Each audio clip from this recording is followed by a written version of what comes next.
65 tindahan naman ang nasunog sa palengke sa Sampaloc sa lungsod din ng Maynila. Ang palengke nasa lupang pag-aari noon ng pamilya ng asawa ni Chief Justice Renato Corona.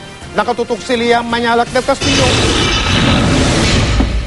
Wala nang mapakinabangan si Elena Di Masaca sa tindang bigas na sunog ang mahigit 50 sakong paninda nang matupok ang bahagi ng Sampaloc Market sa Legarda Street, Maynila kahapon. 65 tindahan ang nadamay. Maiyak-iyak pa rin si Elena na hindi malaman kung saan napupunta. 1962 pa raw siya tindera sa lugar. Naku anak, hindi ako nararamdaman ng lupon.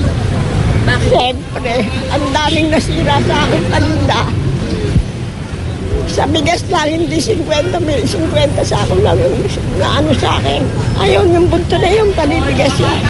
Ang nasunog na palengke ay bahagi ng pinag-usapang Basagidote property ng pamilya ni Mrs. Cristina Corona, asawa ni Supreme Court Chief Justice Renato Corona.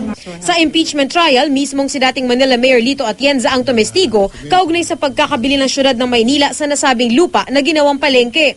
Ang sunog kahapon ay umabot sa third alarm. Tinupok nito ang isa sa building ng palengke na nakatayo sa nasabing lote dati ng Basagidote. Ang building ng palengke na nasa likod hindi nadamay sa sunog. Ang mga residente may duda raw sa sunog. Bakit magmula na napag-usapan niya para nagkaroon ng ganito? Nakita silang 2 taong naka-standby na hindi taga rito. Pagkatapos nun, yun na nga, nagkaroon na ng gano'n nga. Sabi na parang nagkaroon na nasunog.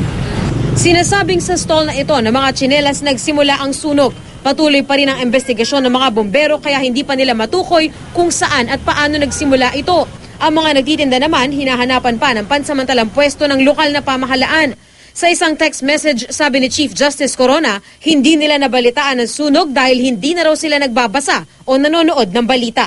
Lia Manyalak del Castillo, Nakatuto, 24 Oras.